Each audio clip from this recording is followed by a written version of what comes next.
उदयनराजेंच्या अटकेवरती राष्ट्रवादी काँग्रेसचे नेते जितेंद्र आव्हाड यांनी काय प्रतिक्रिया दिली आहे ती देखील पाहूयात।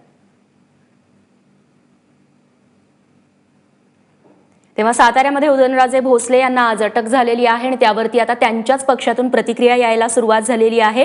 जितेंद्र आव्हाड यांचं नेमकं काय म्हणणं आहे यावरती ऐकू। कोर्टाने जामीन नाकारल्यानंतर आज अखेर खासदार उदयनराजे यांना अटक करण्यात आलेली आहे। ते स्वतः पोलीस स्टेशनमध्ये हजर झालेले आहेत। अनेक जण यांच्या समर्थनात उतरले तर त्यांच्या विरोधातही बोलले। आपल्यासोबत आता आमदार जितेंद्र आव्हाड आहेत, त्यांचं काय म्हणणं आहे जाणून घेऊयात। सर, आपण ट्विट करून समर्थन केलं होतं। समर्थन नव्हते, मी असं म्हटलं होतं की जे महाराज आज हजारो एकर जमिनीचे मालक आहेत, आज वतनाच्या इनामाचे अनेक पैसे त्यांच्या घरात येतात, जे गोरगरिबांना मदत करण्यासाठी साताऱ्यामध्ये प्रसिद्ध आहेत, असा माणूस 2 लाखाची खंडी मागेल? महाराजांचे वारसदार आहे, तो मागतील तर हत्ती मागतील, मुंगी नाही मागणार।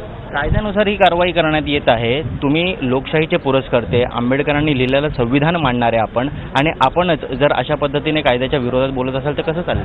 असं कायद्याच्या विरोधात नाही बोललो मी।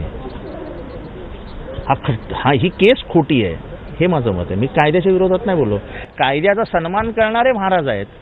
डॉक्टर बाबासाहेब आंबेडकरांना आधुनिक महाराष्ट्रामध्ये मानणारे महाराज आहेत। शिवरायांचा वारसदार समता आणि समानता मानणारच असणार। जे शिवाजीराजांनी शिकवलं ते त्यांचे वारस कसे काय विसरले, त्यांचे रक्त कसं विसरेल? आणि त्यामुळे महाराजात चालत गेलं ना। डॉक्टर बाबासाहेब आंबेडकरांचा संविधानाचं महत्त्व पटवत चालत गेलं आणि म्हणाले अटक करा, मला कायदा बघेल आपलं काम। आपण म्हणताय षडयंत्र आहे, कायदेशीर कारवाई झालेली आहे, कायद्यावरचा अविश्वास नाही।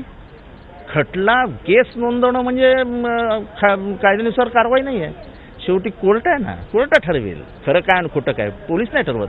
पोलीस तुमचं म्हणणं ऐकून माझ्या विरुद्ध गुन्हा नोंदवू शकतात आणि कोर्ट ठरवतं हा खरा का खोटा। त्यामुळे खरा खोट्याची परीक्षा अजून झालेली नाही, ती कालांतराने होईल। आणि म्हणून आम्ही म्हणतो 2 लाखाची खंडी मागण्यास एवढे आमचे महाराज छोटे नाहीत। त्या पद्धतीने जितेंद्र आव्हाड उदयनराजे यांच्या पाठीशी खंबीरपणे उभे राहताना दिसतात। पक्ष म्हणून इतर कोणी दिसत? पक्षांनी सांगितल्याशिवाय का मी उभा राहिलोय? शेवटी पक्षाचे इशारे आहेत आणि ते जसे खासदार आहेत तसे त्या गादीचे वारसदार आहेत, ज्या गादीसाठी उभा महाराष्ट्र रक्त सांडायलाही तयार असतो। धन्यवाद आमच्याशी बातचीत केल्याबद्दल। तर हे होते जितेंद्र आव्हाड आणि उदयनराजे यांच्यावरती जरी कायदेशीर कारवाई होत असली तरी हे षडयंत्र असल्याचं मत त्यांनी या ठिकाणी व्यक्त केलेलं आहे। कॅमेरा पर्सन अरविंद वारगे सोबत ऋत्विक भालेकर, एबीपी माझा, मुंबई।